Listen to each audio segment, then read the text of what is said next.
जब भगवान रास रचाने लगे तब सारी गोपियां बड़ी आनंदित हो गईं, बड़ा सुख मिला।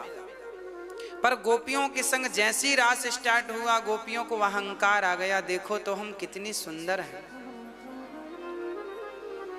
अब तो भगवान गोपियों के मध्य से अंतर्धान हो गए।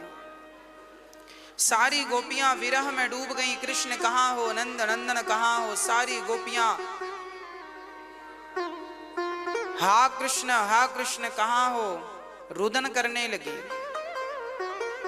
तभी गोपियां लता पता से पूछती हैं, क्या तुमने हमारे प्रियतम को देखा है? क्या तुमने हमारे कृष्ण को देखा है? क्या तुमने हमारे कृष्ण को देखा है? वो ऐसा व्यवहार कर रही थी। तभी भगवान श्री कृष्ण ने राधा रानी को ले कर संग गए थे। राधा रानी ने मन में विचार किया कि गोपियों का इतना सारा पुण्य एक इतने से अहंकार से नष्ट हो गया। तब श्री राधा रानी कृष्ण को गोपियों से मिलाने का प्रयास करती, और उस प्रयास में श्री राधा रानी एक अभिनय करती हैं, श्याम सुंदर मैं थक गई हूं, क्या करूं? आप बताओ, थोड़ा विश्राम कर लेते हैं। राधा रानी का उद्देश्य यह था कि विश्राम करेंगे तब तक गोपियां आ जाएंगी ढूंढती हुई। कन्हैया बोले तो मेरे कंधे पर बैठ जाओ, थक गई हो तो। जैसे ही भगवान गोपियों को बिठाने के लिए झुके और राधा रानी को बैठाने के लिए कंधे पर झुके, वैसे ही राधा रानी जैसी बैठना चाही, श्याम सुंदर अंतर्धान हो गए, छोड़कर चले गए और गोपियां रुदन करने लगी। सारी गोपियां रोने लगी। किसके लिए रो रही हैं? भगवान के लिए। हम लोग किसके लिए रोते हैं? साधन वस्तु के लिए। सांसारिक रोना तो हम लोग भी जानते हैं, पर भगवान के लिए रोना बड़ा कठिन है। हम में और गोपियों में केवल यही अंतर है कि हम भी रोते हैं, गोपियां भी रोईं। फर्क इतना है, हम संसार की उपलब्धि या वस्तु के लिए रोते हैं, जबकि गोपियां केवल कृष्ण की प्राप्ति के लिए रो रही थी। केवल भगवत प्राप्ति उनका उद्देश्य था, दूसरा कोई उद्देश्य नहीं।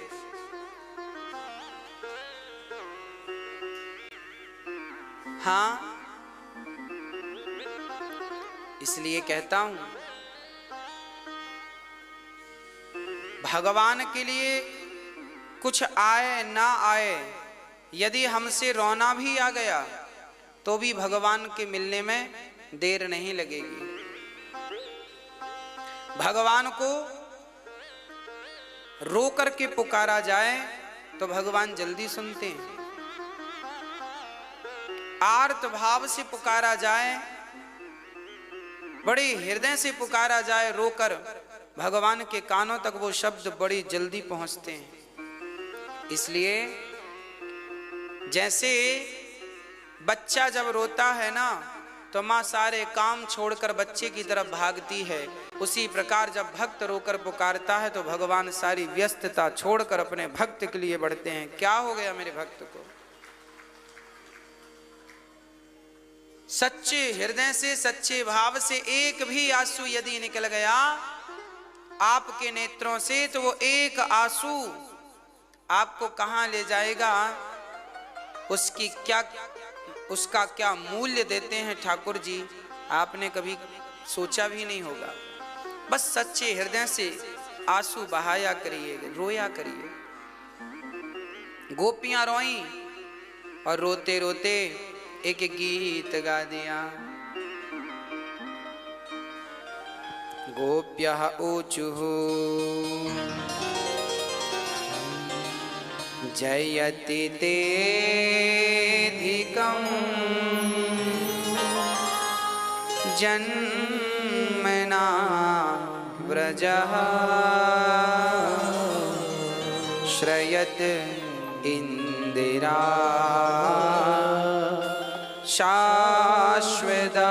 शाश्वदात्रे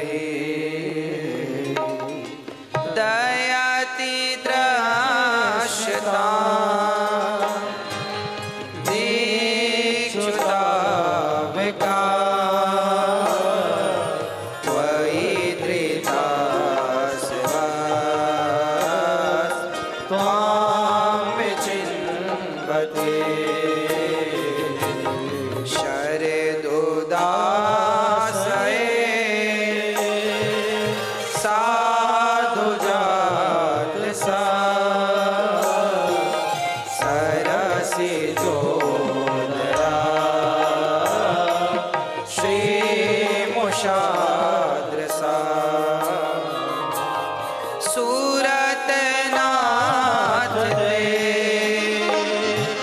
शुल्क दास का वरद नेह किम बता।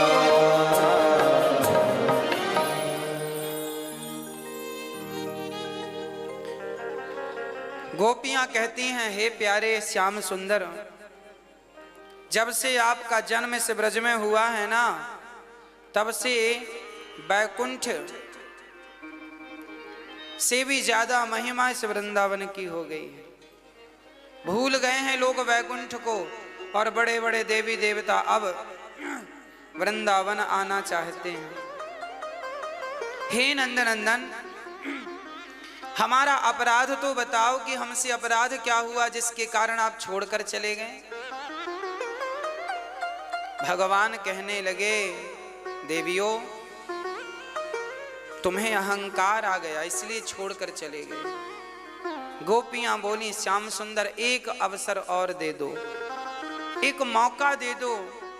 गलती हुई है, उस गलती के सुधार के लिए जो मौका दे दो।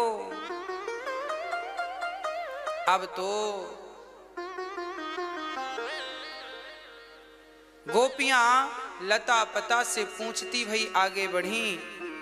जब गोपियां ज्यादा ही आगे आईं तो उन्होंने सोचा, देवियों, जहां श्री कृष्ण गए हैं वहां ढूंढने से ज्यादा फायदा है, आगे बढ़ने से कोई फायदा नहीं। खड़ी हो गई एक जगह पर और रोने लगी।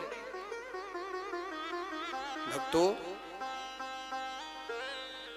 सारी गोपियां अभिनय करने लगी। एक पूतना बन गई, एक कृष्ण बन गई। बोली, मैं तुझे मार दूंगी। तो जो पूतना बनी थी वो दूध पिलाते हुए कृष्ण बनी गोपी को, कृष्ण बनी गोपी ने उसे मार दिया। वो ऊपर बैठ गई, बोली, मैंने पूतना को मार दिया। जो जो लीलाएं भगवान ने की है ना, समस्त लीलाएं गोपियों ने शुरू कर दी। और जब गोपियों ने लीलाएं शुरू की, परिणाम क्या हुआ? भगवान को प्राप्त करना है तो भगवान की लीलाओं को या तो सुनो, या तो सुनाओ, या उस लीला में डूब। जैसे गोपियां डूब गईं और स्वयं सारी गोपियां उस लीला का अनुकरण करने लगी, अनुभव करने लगी। भगवान को पाना हो तो चार सहारा हैं, नाम, रूप, लीला, धाम।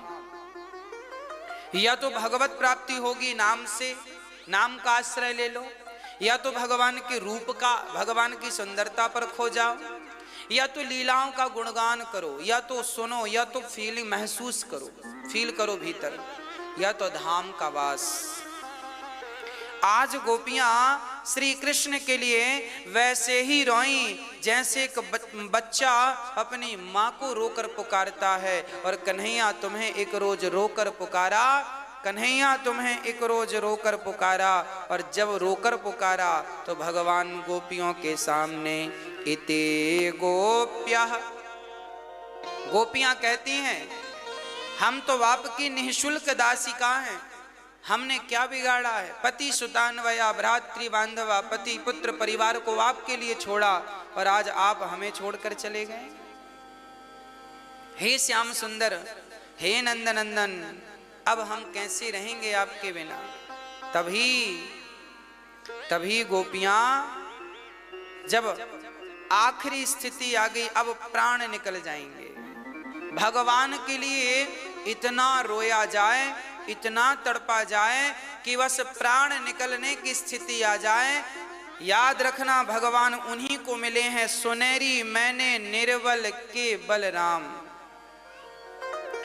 जिसके बल भगवान है, जो निर्बल हो चुका है, जिसका सारा आश्रय खत्म हो चुका है, उन्हीं को भगवान की प्राप्ति संभव है।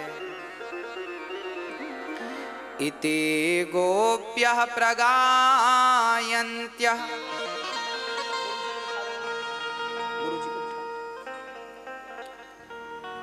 प्रलपत्यश्च चित्रधा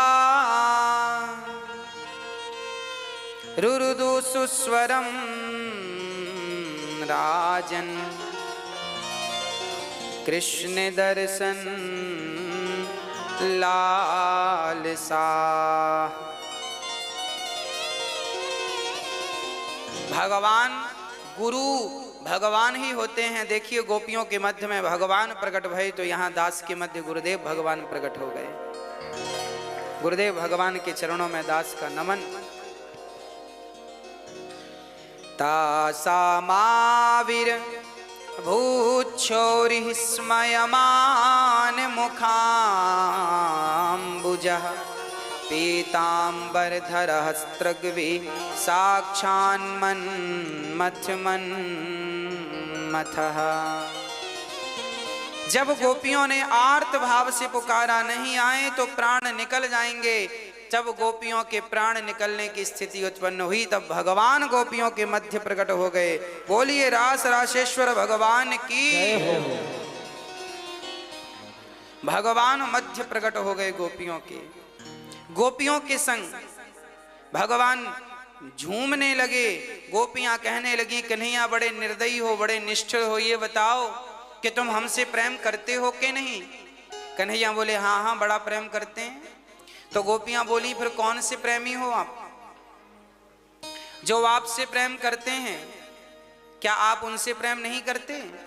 भगवान बोले देवियों हम तुमसे इतना प्रेम करते हैं और तुमने इतना प्रेम हमसे किया है कि हम आपके प्रेम के ऋणी बन गए हैं और अब हम आपके इस प्रेम का ऋण कभी उतार नहीं सकते,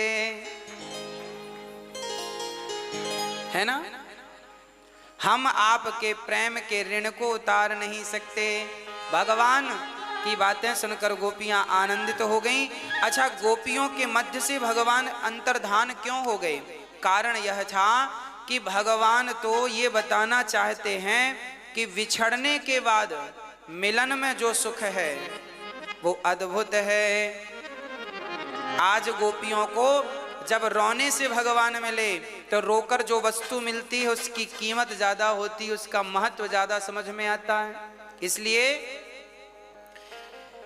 इस रास के महत्व को बढ़ाने के लिए भगवान अंतर्धान भये और आज प्रकट हो गए गोपियों के मध्य और बड़े प्रेम से झूमते हुए भगवान गोपियों को आनंदित कर रहे हैं। ये गोपियां जन्म जन्म की तपस्वी साधु संत, इस जन्म में आज भगवान ने सबको गोपी के रूप में भेजा है। जाओ, जब राम जी 14 साल के लिए वनवास गए तो जितने साधु संत मिले सबने कहा प्रभु हमारे घर आओ, हम आपका दर्शन करेंगे। भगवान बोले अभी सबके घर आना संभव नहीं है, सबकी कुटियों पर आना संभव नहीं है, सबके साथ बैठना संभव नहीं है, पर द्वापर में हम आएंगे और आप सभी गोपी बनकर आना, हम सबके साथ रास रचाएंगे, सबको आनंदित करेंगे। वह साधु संत गोपियां बनकर आएंगे। जब राम जी सीता स्वयंवर में गए तो सीता की तमाम वो सखियां जनकपुर की मोहित हो गईं, मन से कामना किया क्या ऐसा पति मेरा होगा। उन सभी की इच्छाएं तब अधूरी रह गईं। आज ठाकुर जी ने अपने संग उनको रख के आज उनकी इच्छाएं पूरी की। देखिए भगवान के भक्तों की इच्छाएं बहुत सारी हो सकती हैं। जैसे किसी की इच्छा है धन पाने की, किसी की इच्छा है पुत्र पाने की, किसी की इच्छा है पत्नी पाने की, किसी की इच्छा है पति पाने की। तो इन गोपियों की इच्छा क्या थी, भगवान को पाने की ना। भगवान को पा लेना कठिन नहीं था, परंतु भगवान के संग क्रीड़ा करना, भगवान के संग नृत्य करना। अरे कोई भक्त ये कहे कि प्रभु हमें आपके गले से लगना है। आज ही एक दादाजी आए मेरे पास और वो दादाजी ने कहा हमें गुरुजी आपके गले लगना है। वो बैठे हैं मुस्कुरा रहे हैं। तो आज जब उन्होंने कहा कि हमें आपके गले लगना है तो दादाजी ने कहा हमें आपके गले लगना है, तो हमने उनको गले लगाकर उनकी इच्छा पूरी की। अब कोई भक्त भगवान से कहे कि प्रभु हमें आपके गले लगना है, तो क्या भगवान उसकी इच्छा पूरी नहीं करेंगे। तो याद रखना, जो भक्तों की जन्म जन्म की इच्छाएं अधूरी रह गई थीं, उन इच्छाओं को पूरी करने के लिए ठाकुर जी ने रास की व्यवस्था की है। और किसी को गले लगा करके, किसी को किसी सखी की इच्छा थी कि मेरा सिर कन्हैया की गोद में रहे, तो भगवान ने कहा चल तेरी ये इच्छा पूरी हो जाएगी। जाकी रही भावना जैसी, प्रभु मूरत देखी तीन तैसी। जिस गोपी के भीतर जो भाव था, किसी गोपी का भाव था कि मेरी पायल कन्हैया पहनावे, भगवान बोले ये भी स्वीकार। किसी ने कहा मेरे बालों की लटें उलझ गई हैं तो कन्हैया सुलझावे, भगवान ने कहा ये भी होगा। किसी ने कहा कन्हैया मेरे कंधे पे हाथ रख करके, मेरे एक हाथ कंधे पे रख के और अपना सिर मेरे कंधे पे रखें, भगवान ने कहा ये इच्छा भी पूरी होगी। मतलब गोपियों की जो इच्छा, ये गोपियां कोई स्त्री लिंग नहीं है, कोई स्त्री जात से गोपी का अर्थ नहीं है। गोपी का तात्पर्य होता है जो अपनी गो मतलब इंद्रियां, पी मतलब पीना, जिन्होंने अपनी इंद्रियों को अर्थात वासनाओं को अर्थात इच्छाओं को, जिन्होंने संपूर्ण इच्छाओं को समाप्त कर दिया, उन्हें गोपी कहते हैं। भगवान ने गोपियों को कहा ना स्वागतंबो महाभागा, ये महाभाग हैं। महाभाग किसे कहते हैं? जिन्होंने अपने मन से केवल कृष्ण को चाहा हो, कृष्ण के अतिरिक्त कभी किसी की चाहत ना रखी हो, बस उसे महाभाग कहा जाता है। ऐसी गोपियां, और इस गोपियों में केवल स्त्रियां नहीं हैं, भगवान शंकर भी हैं, पर है गोपी के रूप में। ड्रेसअप गोपी का है, यूनिफॉर्म गोपी की है। वहां पर इस रास में नारद जी भी आए, पर बीणा वीणा सब रख करके बड़े प्रेम से गोपी बनकर आए। इस रास में ध्रुव जी भी आए, प्रहलाद जी भी आए। नरसिंह मेहता की कथा में लिखा है नरसिंह मेहता भी उस रास में पहुंच गए थे। वो तो अलग रास था, पर रास ही रचा रहे थे ठाकुर जी, तब शंकर जी लेकर गए। मतलब क्या है, उस रास में जो भी जाएगा वो गोपी बनकर जाएगा। गोपी का अर्थ स्त्री से नहीं है। भाई यहां बहुत सारे श्रोता बैठे हैं, तो श्रोता तो पुरलिंग है ना, तो यहां तो स्त्रियां भी हैं। अब ये थोड़ी कहा जाएगा श्रोता बहुत थे तो श्रोतियां भी ज्यादा थी ना। आपने श्रोता कह दिया तो स्त्री पुरुष दोनों का संबोधन हो गया, उसी प्रकार गोपी कह दिया तो स्त्री पुरुष दोनों का संबोधन हो गया। गोपी एक भाव था, उस भावपूर्ण व्यवस्था का नाम गोपी था, और उस व्यवस्था का नाम महारास था, रास था। तो भगवान ने जब रास रचाया है तब भगवान की 7 वर्ष की उम्र पूरी हो गई थी, अर्थात ठाकुर जी 7 वर्ष के थे जब उन्होंने रास रचाया है। यदि सामान्य दृष्टि से भी देखें तो 7 वर्ष के बच्चे के भीतर तो कोई वासना का प्रादुर्भाव नहीं होता, जन्म नहीं होता। तो आप कोई कहें कि भगवान ने गोपियों के संग रास क्यों रचाया? अरे भाई वो भगवान है, रास रचाने के पहले उन्होंने गोवर्धन उठाया था, रास रचाने के पहले कालिया नाग पर उन्होंने तांडव किया था, नृत्य किया था। तो जो एक उंगली से पहाड़ उठाने की सामर्थ्यता रखता हो, जो इतने से मुख में पूरा ब्रह्मांड दिखाने की सामर्थ्यता रखता हो, उस परमात्मा को ही रास रचाने की सामर्थ्यता भी है, और वह परमात्मा है, वह भगवान। लिखा है तमद्भुतम बालकमंबुजे क्षणम। आज वो अखिल ब्रह्मांड नायक, ब्रह्मांड निकाया निर्मित माया, रोम रोम प्रतिवेदक, आज वो ब्रह्मांड का नायक नंद बाबा के यहाँ, वसुदेव के यहाँ बालक बन के आए।